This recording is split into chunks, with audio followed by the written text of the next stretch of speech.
great. This was a bigger waste of time than Ringo's songwriting. Hey guys, I wrote a song. Oh, that's great. Oh, good, Ringo. Fantastic. You know what? I'm going to put it right here. Right on the refrigerator. That way we'll get to see it every day. All right. Poor Ringo. Things I Never Thought I'd Say, number 703. Hey, that new Beatles song's pretty good. Ego and Vice, episode 116. You've got a real attitude problem, McFly. You're a slacker. Born and raised in South Bay, lower class punk ass, I was Northwood grade. I had it made. Spent my nights drinking with my mates. Just a short bus ride up to PA. Red River Raid. Then I hit the wall and I knew I had to bounce. They still say that 19 years ago. Hell, I got the hell out. From time to time you may see me hanging around. Now I feel like a stranger in this town. Crocs and rolls is where I learned to play. Westwood Tavern's where I learned to walk away. Hey, this is Mike. This is Ego and Vice. This is episode 116. How's everyone doing? I took last week off. There was no podcast last week. I was busy. I had so much to do. Plus, I needed a break. You know, everyone needs a bit of a break. I'm just one person. I can only do so much. Working on the upcoming Ego and Vice One Night Only series, number 3, which is an acoustic fundraiser for the Humane Society, which is taking place at Avant-Garde on December 8th. So far, it's myself. It is my good buddy Matt Luloff from bands that you might know, Hearts and Minds, and his project Still Cities. Ottaline, who's an amazing acoustic player, great singer-songwriter, who's been on the show. Should definitely check that out. We also have a secret guest, which we cannot name just right now, just because they have a show next week. But as soon as that's done, you'll be the first to know, I promise. More information on the event as the weeks go on. Anyway, today on Ego and Vice, I have 2 members, Dave and Liam from the local band Guest Room Status. They came down to Southwood Studio. We sat down. We had a lot of fun, had a great conversation. And I'm going to play you that conversation right after I play you a song from Guest Room Status. All right? Sit back, relax. I'm happy to be back. I know you're happy I'm back. This is a song called By Now from the local band Guest Room Status. I'll be right back with Dave and Liam. Hey, it's Ego and Vice.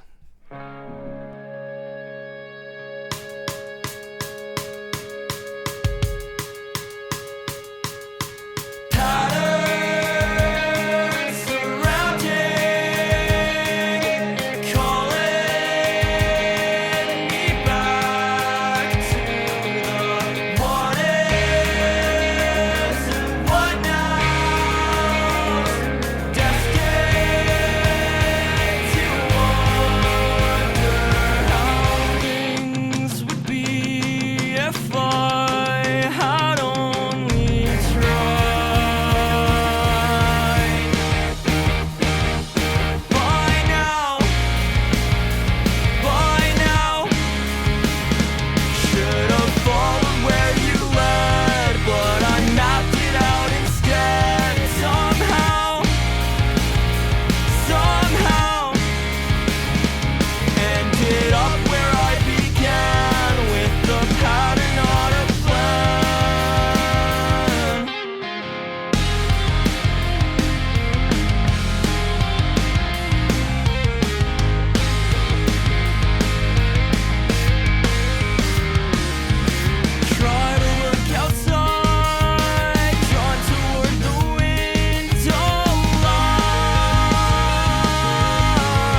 destined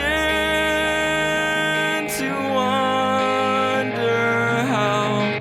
Hey, we're back. This is Ego and Vice. This is episode 116. As promised in the intro, I have two members of the local band Guest Room Status. I have Dave and I have Liam in Southwood Studio. How's it going? Not so bad. How are you? I'm doing very well, thank you.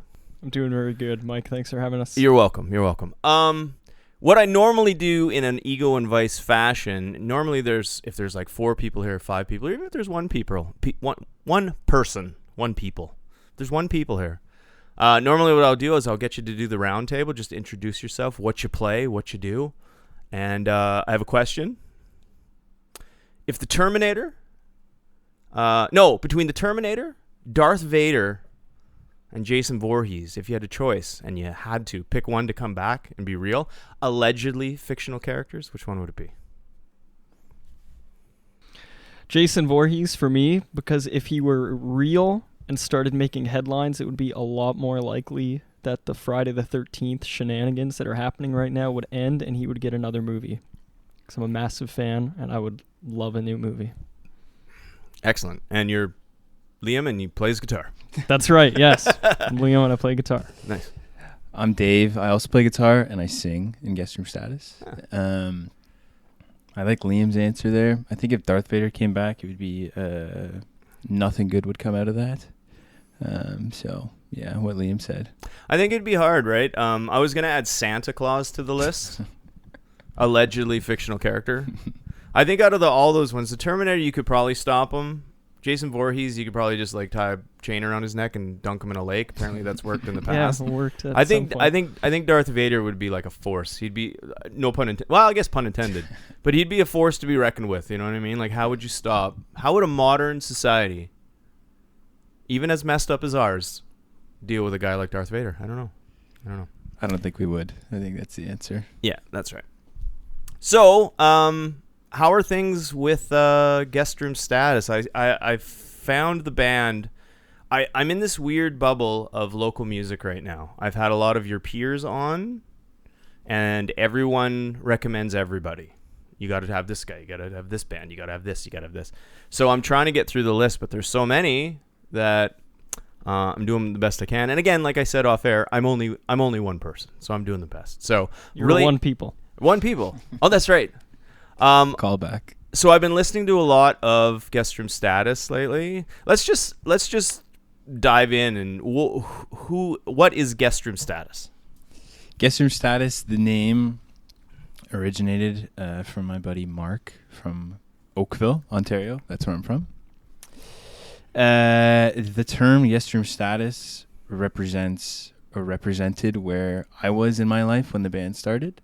I had moved out of my parents' home, graduated from university, and in what seemed like 2 weeks, my mom turned my childhood bedroom into a guest room. And I was telling my friends about it. They're like, "Oh, you're in the Guest Room Status." And I'm like, something clicked in my brain. I'm like, that was a pretty cool name.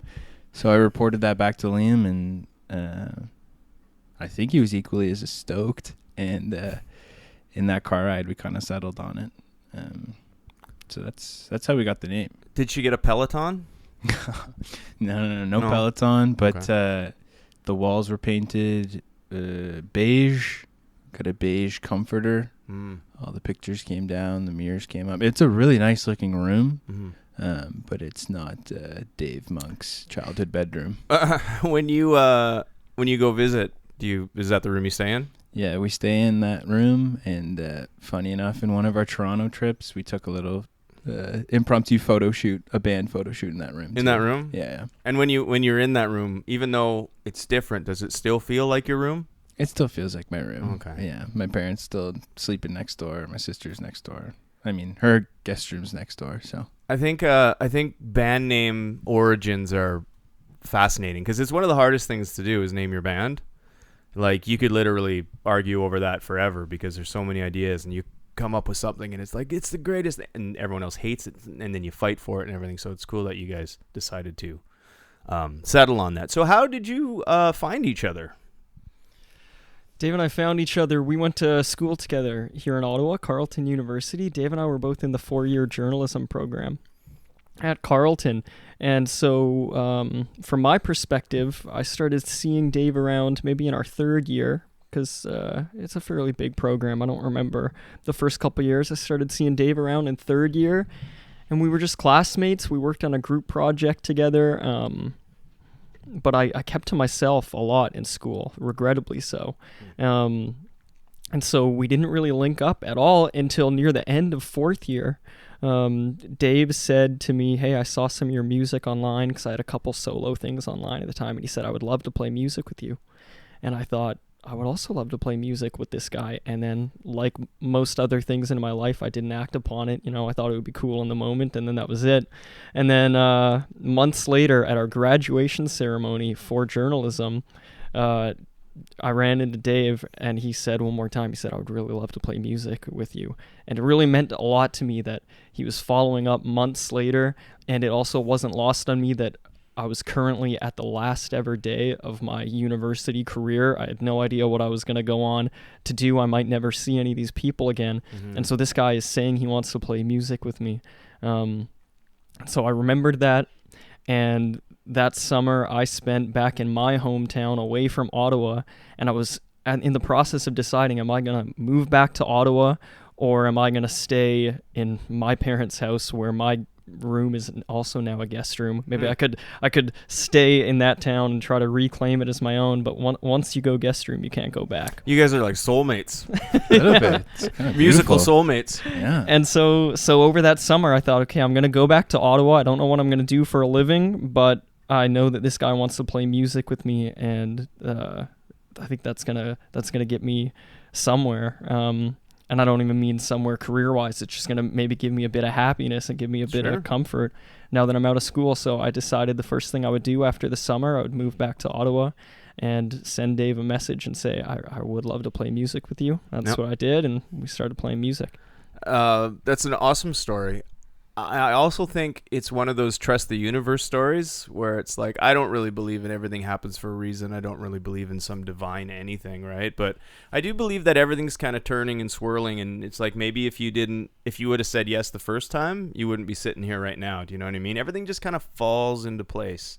And again, just like hearing band origin name stories, it's awesome to hear how musicians find each other and all of a sudden click really, really well and make the music you make, right? And it's all these tiny little points in time of mistakes and miscues and everything, and there you are. So very, very interesting. Totally. And it's the time and place thing was so true. Post-university is such a weird, or post-education is such a weird time to be in. You have tons to navigate, and to have that, it like changed my course. I would say like it was something I always wanted to do. I always wanted to be in a band, play music on the local scene, and never had the chance to do it. Was dreaming about it all throughout university, and it just so happened that like on that last day, like we finally made the commitment. And without Liam, without that experience, like, I don't know, would have been a lot harder to navigate those, first 2-3 years out of school for sure. Yep, for sure. And I'm sure it made for some good songwriting too. It was explosive. It was so cool. Like, the first time that we ever jammed together, it was such a fun experience because we realized that not only do we click well musically, Liam is an excellent musician. He's a drummer by trade, and so me being like, at the time, I wasn't the best guitarist in the world, so he helped the jam sessions by providing solid drumming, and that back and forth led to, hours and hours of fun times in Liam's kitchen. Do you have, the two of you, do you have similar kind of taste in music? Like your background, when like the first music you listen to kind of brings you where you are now? Like when you first got together and started writing songs, you say, I like this stuff and I like this stuff. Was it similar, or is it two completely polar opposite ends of the spectrum when it came to the music? There was definitely enough overlap for us to really get on in those early days. I think if we were coming from complete different musical backgrounds, maybe we wouldn't have had the motivation to keep meeting up. But there was some overlap. Like both of us like what they call emo music, and so we had a lot of albums in common that we had listened to over the course of the last 4 years of university that we were able to bond over.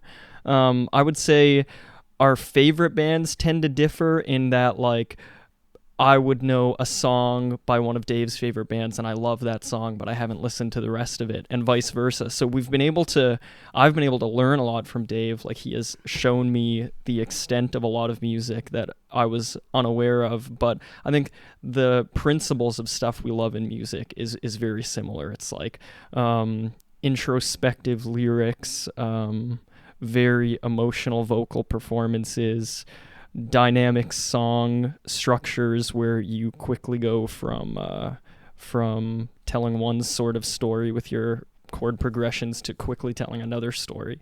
So we had that overlap, but there was still enough difference that I always felt like I was learning from Dave still. How you feel with that?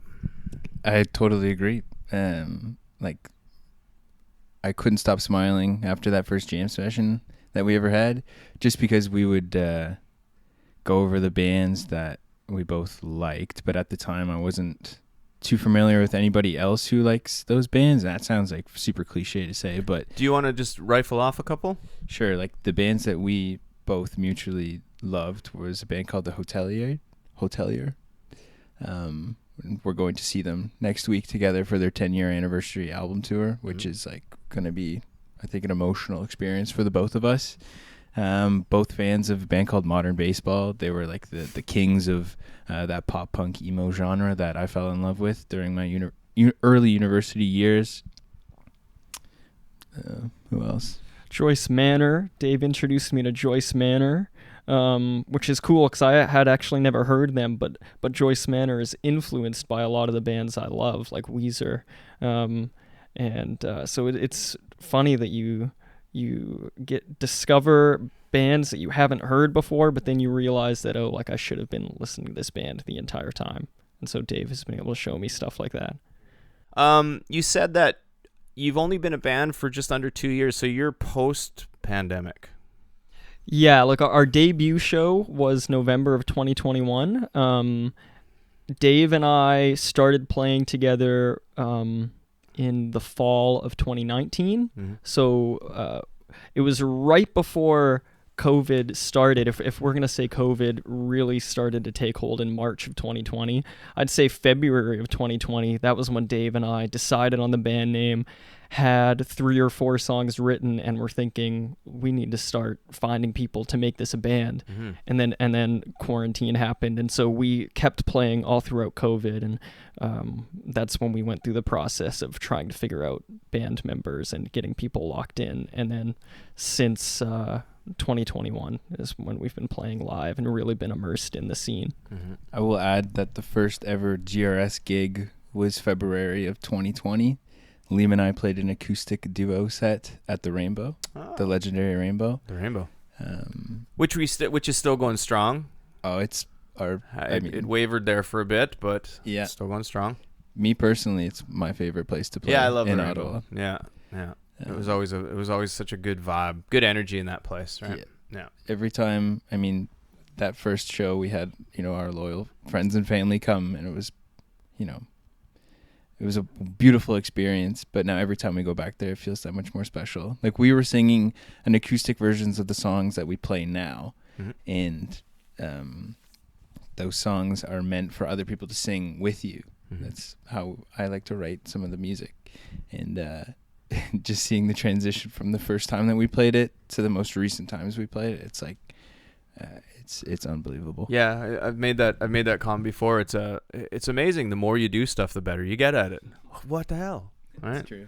So you were saying how coming out of COVID, or maybe in COVID, you started thinking about other members, and we should give a shout out to the rest of the band. We probably should, before we go any henceforth. Yeah. Yeah. So our lovely bassist, Wooly is his name, is actually my childhood friend from Oakville. And we grew up together. How's his bedroom?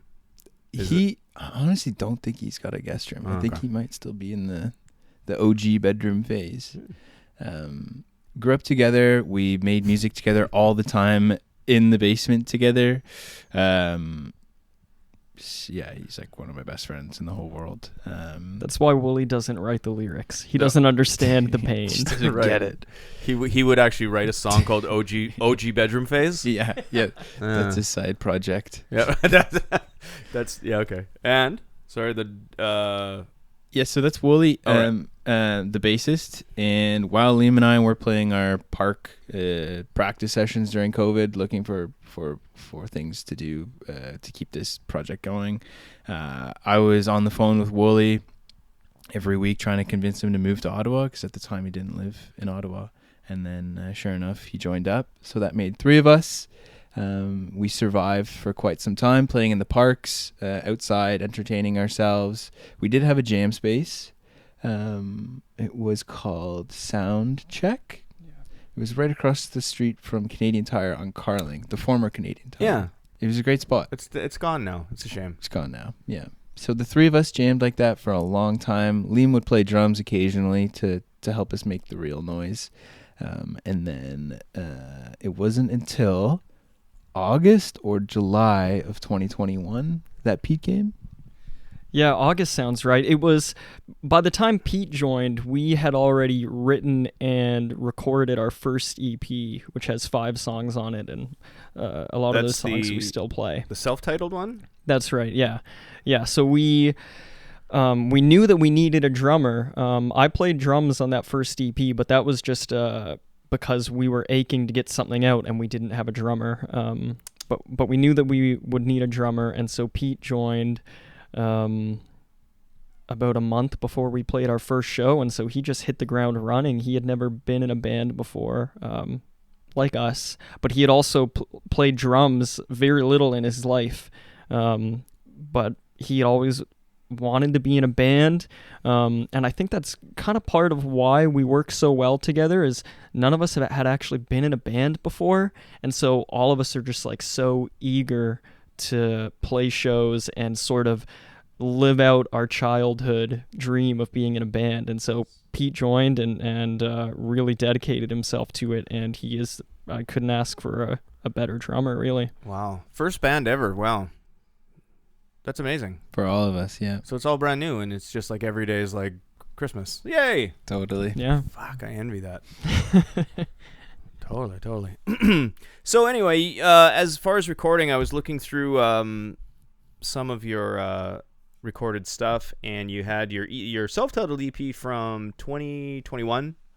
Then you had some singles, Miranda, By Now, which is awesome song, by the way. Thank you. Thanks. Past Tense, that's one with the angel lyric at the end. That's right. That's super stuck in my head. Thanks. Yeah, that's good. And now you have a new EP, and it's called Like the Weather. That's right. Where did you record your EP? We record, so like Liam mentioned, we did the first EP totally DIY. We did it in our jam space. And speaking of first band ever, it's like, each song that you record, you learn a bit more. So we have to figure all of that stuff out. We ended up just like totally DIYing everything. The drums were recorded with 2 of these, what are the SM58 mics. Yeah. That's fine. Yeah. What's wrong with that? Nothing at all. That's how it's done. Yeah. And we put the pieces together. We were really stoked on how everything turned out, and we still play those same tunes today. Yeah. And so, I'm still super proud of that project. Mm-hmm. Me too. We flirt with re-recording those songs sometimes, just because we would love to discover what they sound like when they're not recorded with 2 podcast microphones. Right. Plus they've probably evolved. They've definitely evolved. They're definitely settled in a bit more. Yeah. Okay. I think we're better at playing them now. Pete has reconfigured some of those drum parts, and the drums on that album, they kind of just sound like I'm playing on paper. But I do think that they are really great songs, which is why we still play them live. And it was a great learning process, and it was also a testament to you just need to put something out if you're eager to get going on a project, the best thing to do is just put something out. Because if we had waited until we had Pete in the band, and then waited until we had enough money to record, or waited until we had played enough live shows to feel comfortable playing together, maybe we still wouldn't even have anything out. But instead, we released this album, and 2 weeks later we played our first show, and all of our friends knew all the words to these songs and were singing along to them, even though it was recorded with 2 podcast microphones. Yeah, you know? but that's people how, see past it. That's what they like, though, and that's what they heard, and that's what they know. So you could re-record it as almost like a don't get this the wrong way, but if you re-record an EP, like your first EP, it's the evolution of the band, like in sonically, right? And of course, the first demo of anything, or the first EP or album of anything, is not going to sound as polished as you are 10 years down the road. But that's how people find you. You know what I mean? And that's what they like, and that's what they listen to. If you go back and re-record it, it's almost kind of like a vanity project. It's like, oh, we can do that better. It's like, but it's perfect to some people, right? So sometimes it's best to just leave well enough alone. It's a good point. Yeah, and just, play the shit out of it when you're on stage. Yeah, exactly. That's what we do. And the best part is, like, sometimes people will come up to us after and be like, man, it sounds different on stage. Like, you guys kill it on stage. Yeah, but they know it. Yeah. It's there. The bones are there, The right? bones are there, yeah. Yeah, so that's awesome. That will give them the live experience of, like, these guys are. I love that song, but they killed that live. Totally, right? yeah. So Just I think that's a good thing. I think I think the natural progression of your discography, or the evolution of your songwriting, should stay as is, because that's your history and that's who the band is, right? So Awesome. I think some stuff should just leave it alone. Yeah. Leave it alone. And Have a then good time with it. The gradual progression with Miranda was the first single that we did, and it was the first time that we went to a proper studio. Oh. We worked with Steve Foley at Audio Valley Music. Okay. Shout out Steve. Steve-o. And it was our first professional experience, first time in the studio booth, first time doing, tracking drums properly, doing everything. It's still like my favorite days are those days. That is, to me, is like Christmas morning. Like, it's The studio? The studio. No, it's the best. Yeah. It's the best part, is the creation, It's I find. so fun. Yeah. It's just like it's like icing on the top. You get to play it live. Yeah. But I love the creation too. Yeah. It's so cool. And Steve is he's been around, and he's such a wise teacher in that setting, and he sort of walks us through what we need to do. So because of that experience, we went back and we recorded that second EP, which included the By Now and Past Tense, which were the 2 singles from that EP that we released. So yeah, and we're actually headed there this weekend to record a new tune. Miranda, just get out of there.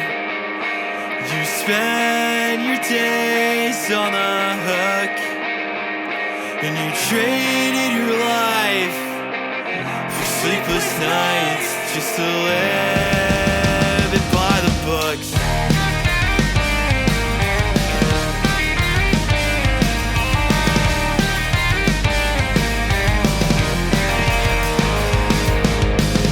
Miranda, do you find when you fall you're behind? Your colleagues are crawling out of here. Make time for research, ignoring you're still hurt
Okay, since the band has been playing shows, recording music out there, part of the Ottawa music scene, I saw that you've done a lot of shows, even some touring.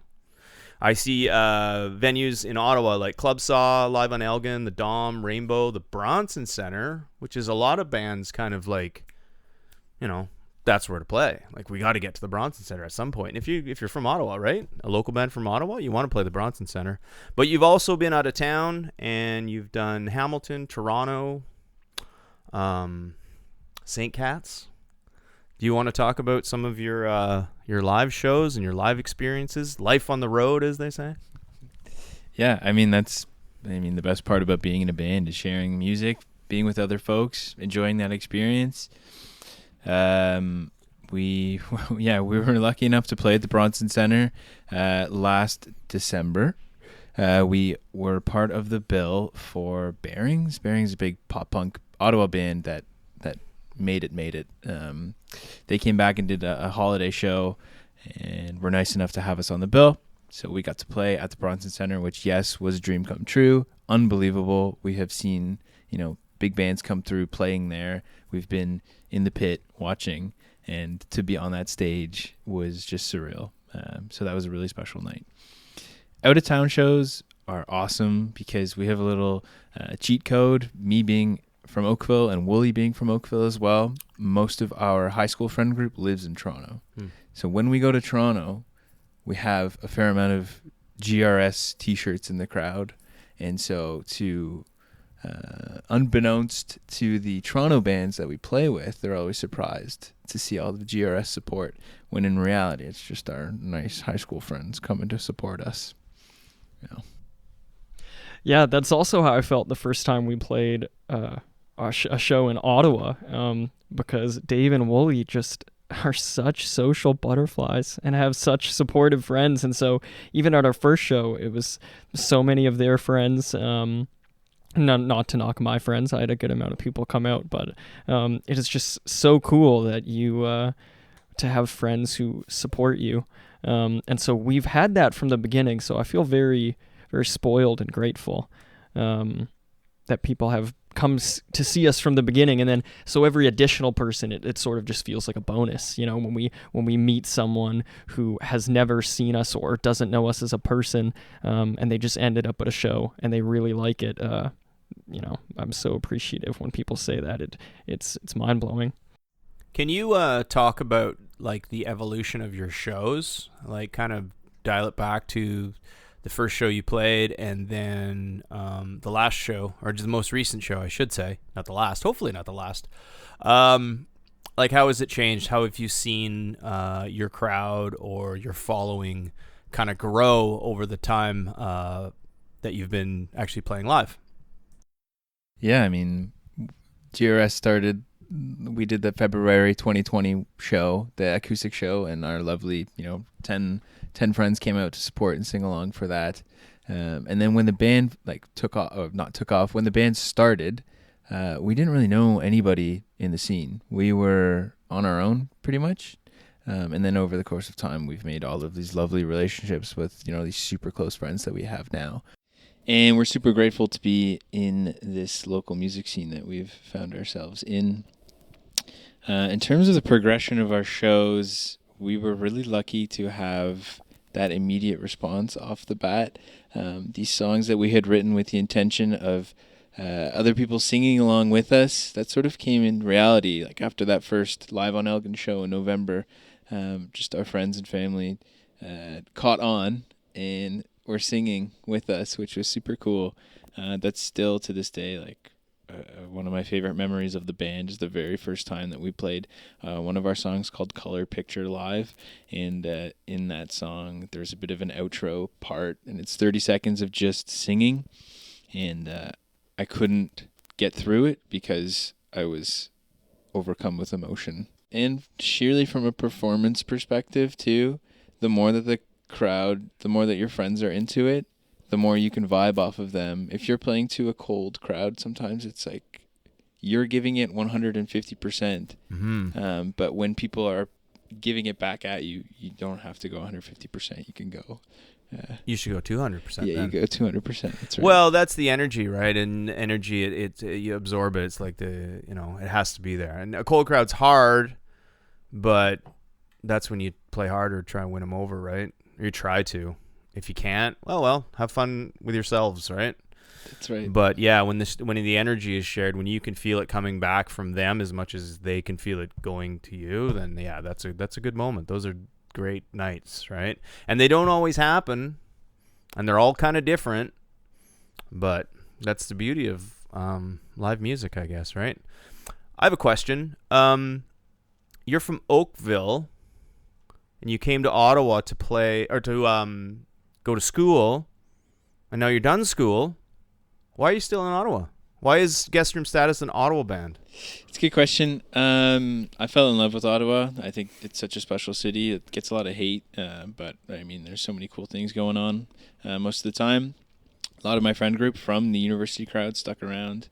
Also fell in love with a girl, and she is from the Elmer, Quebec area. So we moved to Ottawa together and hunkered down. Very good. And you're from Ottawa. No, I'm from a place called Kenora. Kenora, I'm from Thunder Bay. I was wondering when you said, I think you said off mic that you went to a show in Minneapolis. I was wondering what were you doing over there? Yeah, I grew born and raised in Thunder Bay, Ontario. Yeah. So I've been to Thunder Bay many times, and I'm from a place called Kenora. That's where I went to high school. I finished high school, and then I came to Ottawa for the journalism program. And I stuck around because I really loved the city. I also fell in love with a human. Makes it easier to stick around. And honestly, Dave wanting to play music with me, it really did factor in because I didn't know what I was going to do career-wise after finishing the journalism program. And so that meant if I didn't know what I was going to do as a career in Kenora and I didn't know what I was going to do in Ottawa, I might as well stay in the place where I can at least play music with someone new as opposed to playing the same cover songs with my high school friends. So I stuck around, and I'm really glad I did. And you said you write songs. I do, yeah. So I write solo stuff, and so I started writing songs just by myself. I have a YouTube channel and like a Spotify page. It's called Just Me in the House by Myself, where I post solo things. And I think that's Dave saw some of that, which is why he reached out to me initially, why we linked up. And then together, Dave and I bounce ideas off each other. Dave is such a prolific creative writer, so Dave will come up with a lot of the ideas for the songs initially, and then we'll bounce ideas off each other. We'll write lyrics together. I'll try to do my best to add some lead parts or some rhythm parts to stuff he's written. And an interesting thing about our band in terms of songwriting is that Dave plays most of our songs in various open tunings. And in case anyone doesn't know, that's when the strings are all tuned differently than a regular guitar, so that if you just hit all the strings at once, it sounds out like a pleasing chord. So Dave will play in those open tunings, and then I keep my guitar in the more standard tuning.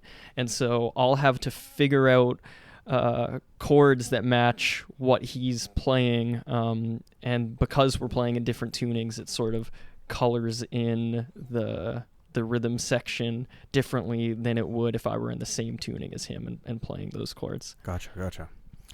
This might be a weird question, but did a journalism course help you as a songwriter in any way? It's very possible. I mean, a lot of the journalism teachings are just to, you got to be really intentional with the words you use, specifically in print, because if you write an article, all your stuff is going to be fact-checked. They're going to say, why did you say this? Did you mean what you said here? What you wrote this way could be interpreted in the way you didn't intend, and so we need to change it so that you're really meaning what you're saying. And I think that helps with lyrics. When I write lyrics, I try to make it so that someone can, if they are going to be if it's not going to be clear what I'm saying, I want that to be intentional. If there's going to be ambiguity in the lyrics, I would love for that to be intentional, as opposed to my idea just not being clear. And this was pointed out to me. We did an interview with a guy named Joe Riley on CKCU. He hosts a show on CKCU, and it was right after we released our song Past Tense, and he was complimenting our the lyrics of that song, and he also asked us about the journalism program because he was really taken by these lyrics, and those are lyrics that Dave and I wrote together sitting in a room. Dave had the idea of the first lyric of the song and the theme of the song, and we would try to figure it out together. And because you're talking through writing lyrics with someone, that makes it really easy to figure it out as you go and sort of have a sounding board. You say something out loud and someone can say, I don't know what you mean by this. And so Dave and I have written a few songs like that, and because we are both from the journalism program, I think it has helped us. That's very interesting. Dave, do you have anything to add? And why is Open C the best open tuning? Yeah, I love open tunings. They're such a guitar hack. For any guitarists who feel like they're stuck in standard tuning, you are not.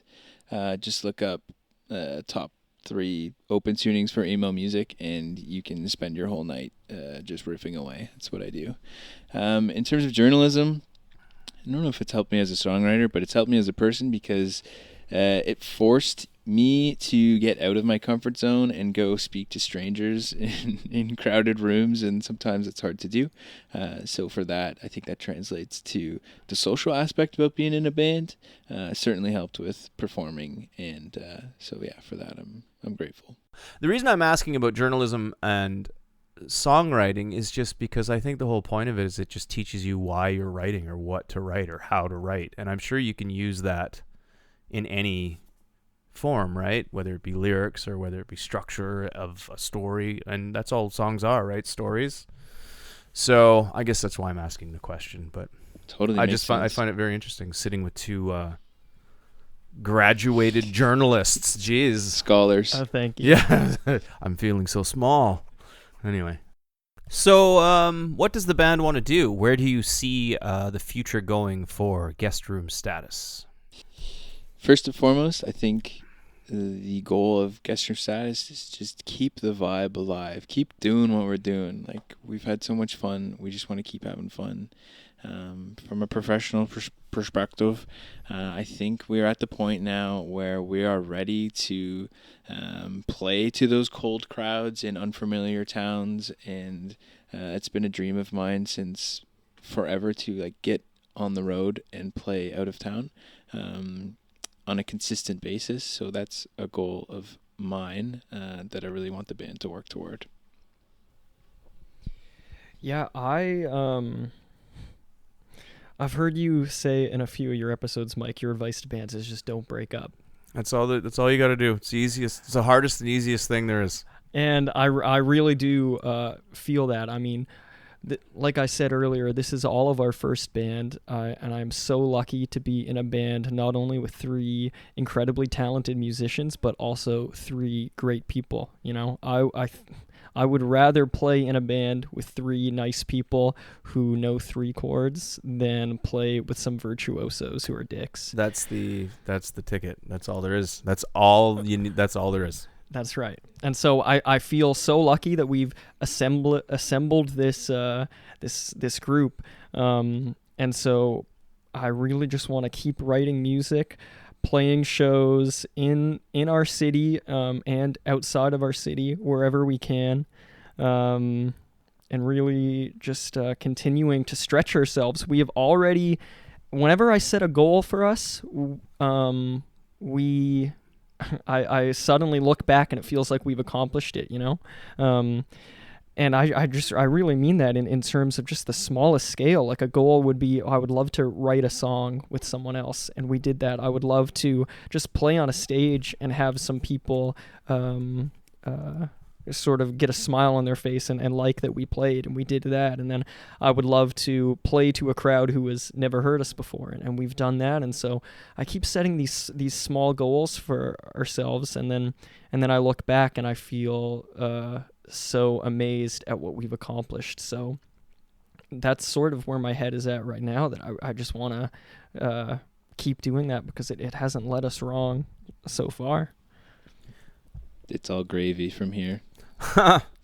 Well, from the success you've had, this being your first band is really commendable. It's amazing. It's awesome, because first Thank bands you. aren't supposed to do what you guys have done, but you did it, and I'm sure it's because of the love for it. It's the motivation you have. It's the newness of it all. It's the energy. It's just the desire to keep going and have fun. And that's probably contributing to the success you're having and the reputation you're building. And all I can say is, yes, don't break up, but if you got a good thing, just, that's the best thing to do. I don't know how to kind of top the last little bit of that, so why don't we end the conversation? As I talked about before, let's just have a little bit of fun now. Let's do it. I have something called 13 Questions with the band. Are you willing to participate? I consent. Heck yeah. All right, let's go. Questions and answers, honesty lies. Yes, no, you can't, but you can if you know why. Shit, you must be fucking, man. Like, what's he talking about? Any questions? Okay, this is 13 Questions with Dave and Liam from Guest Room Status. Question number 1. What is your desert island record? Meaning if you were stuck on a desert island and you only had one record that you can bring with you. Most of my favorite records are sad records, and I don't think I would want a sad record on an island. So I think I would go for something more eclectic, and I would pick The Mollusk by Ween, because that album has a lot of different genres, and I think it could suit different moments on that island. Keep you busy, keep you guessing. That's right, and it's Okay. sort of nautical themed, so very it good. would fit.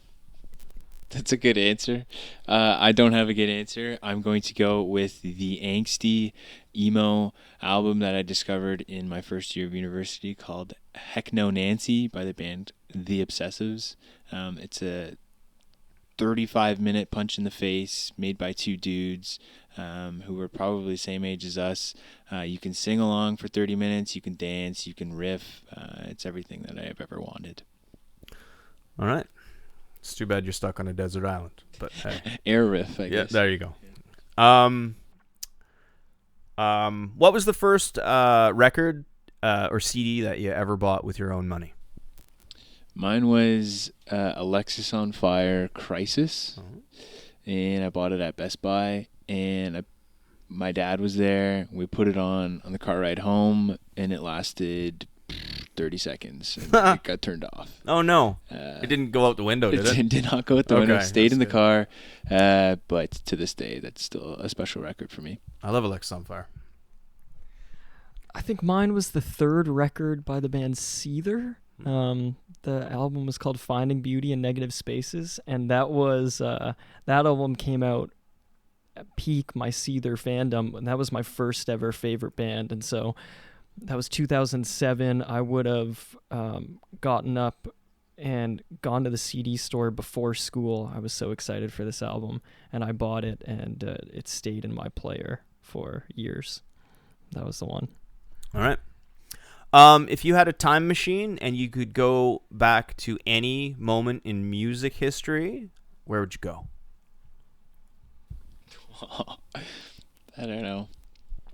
If I wanted to relive an experience that I've already experienced, there was a show in Ottawa in 2015 or 16 at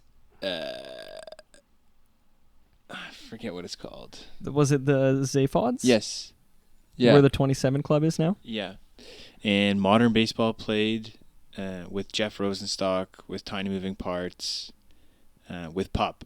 All four of them those are all four heavy hitters in my world of music, and seeing them all on the same bill, the same night, at the age I was a truly remarkable night.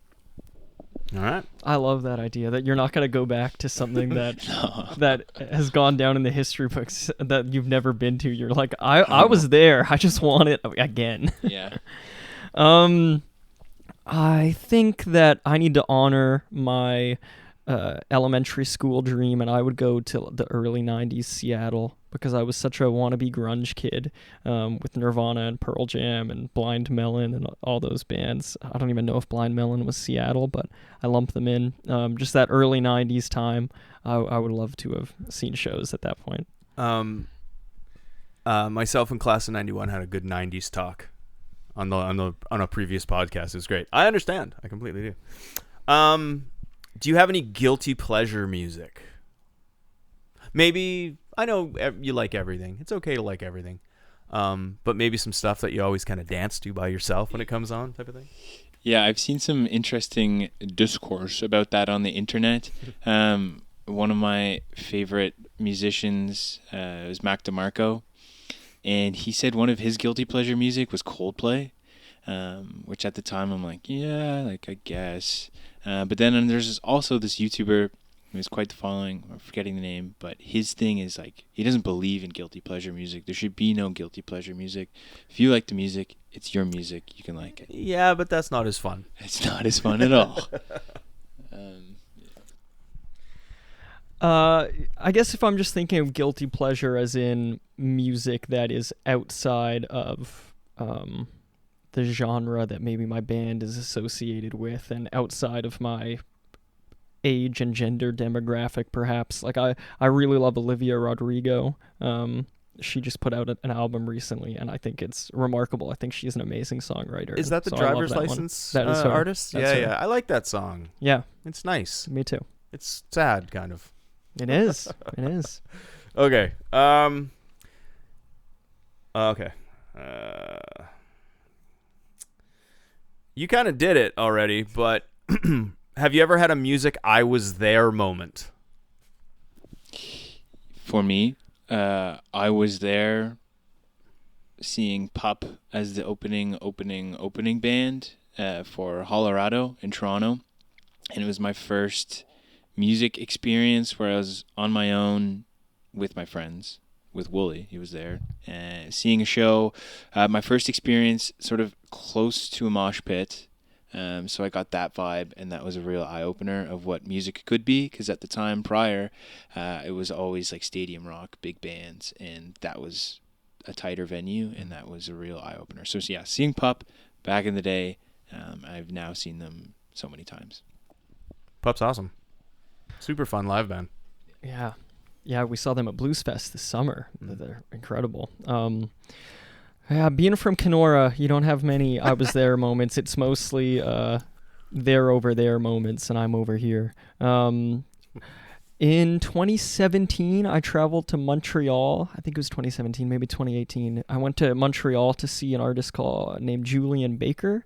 She played a small bar, and now she's in a band called Boy Genius with someone named Phoebe Bridgers, and they just recently played Phoebe Bridgers. Me too.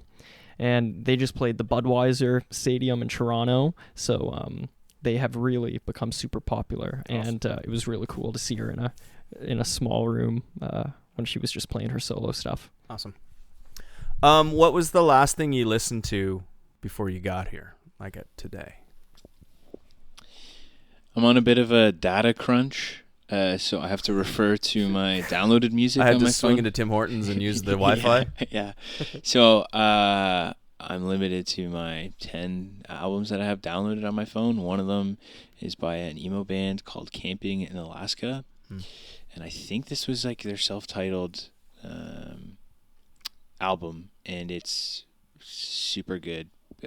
Somewhere between DIY, Midwest emo, screaming lyrics, cool catchy guitar riffs and open tunings, fun drumming. It's a hit. On the way over, I listen to a lot of podcasts actually. So I was listening to a podcast about the show Boy Meets World. But if we're talking about music, I think the last thing I listened to was the new Blink-182 album. I'm still trying to give that a shot. Sorry. Yeah. No, I was gonna say, what do you think of that song?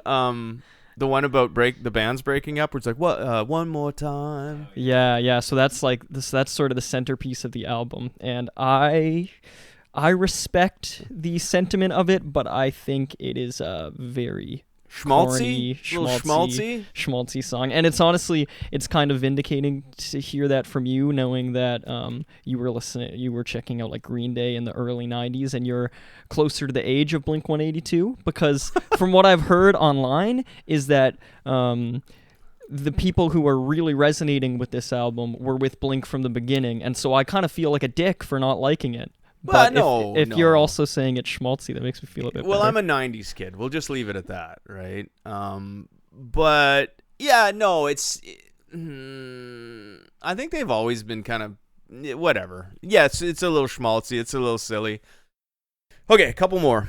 If Guest Room Status could open for any band, which band would it be? I guess this is a two. You both can answer. I would say The Hotelier, which is this band that Dave and I are going to go see in a week. As far as I know, we're not opening for them. But that's a band that Dave and I bonded over early on, so it would mean a lot to open for them. And it's also, I think, it's a lofty but realistic goal. Whereas if I were to say a band like another band I love, Weezer, not only are they massive, but also I'm not sure our styles fit on a bill. But The Hotelier could be possible. But also Joyce Manor opened for Weezer, so maybe. Yeah. Well, let's just pretend there's no rules here. I like it. For me, it's kind of a cheesy answer, but we already did. For me, my favorite band is a band called Golfer. They're from Montreal, math rock emo, super super up my alley, and they came to Ottawa, and we played at the Rainbow together. We showed them a proper local Ottawa Rainbow experience, and it was one of the greatest shows I've ever been a part of. Cool. So you've already lived all the best things, you know what I mean? It's like you keep going back in time, and all these always there moments are all like stuff you've already done. That's amazing. Very last question with Dave and Liam from Guest Room Status. 13 questions on Ego and Vice with the band. If you could have a drink or a meal, whatever you want, with any musician, rock star, person, I guess, live or dead, who would it be? My all-time favorite band is Counting Crows.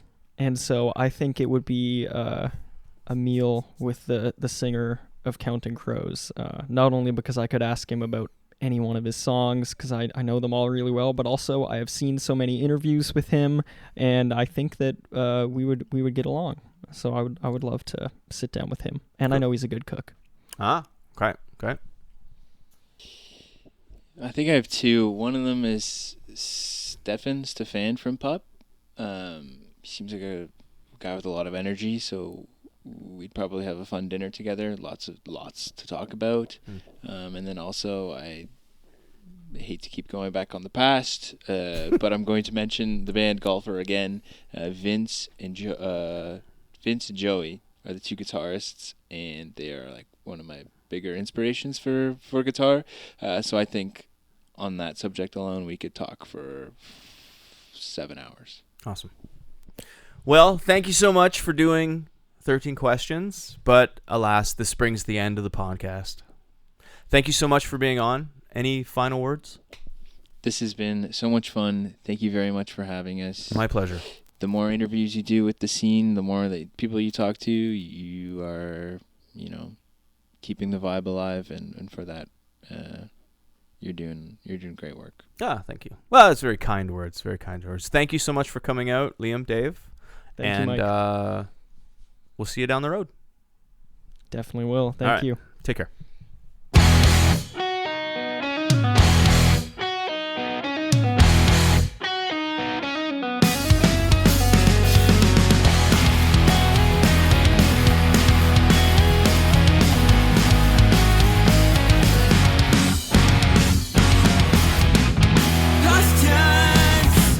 You're confusing me. I'm stumbling.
I would like to thank Dave and Liam for being on Ego and Vice. Thank you so much for coming down to South Hood Studio and having a good chat.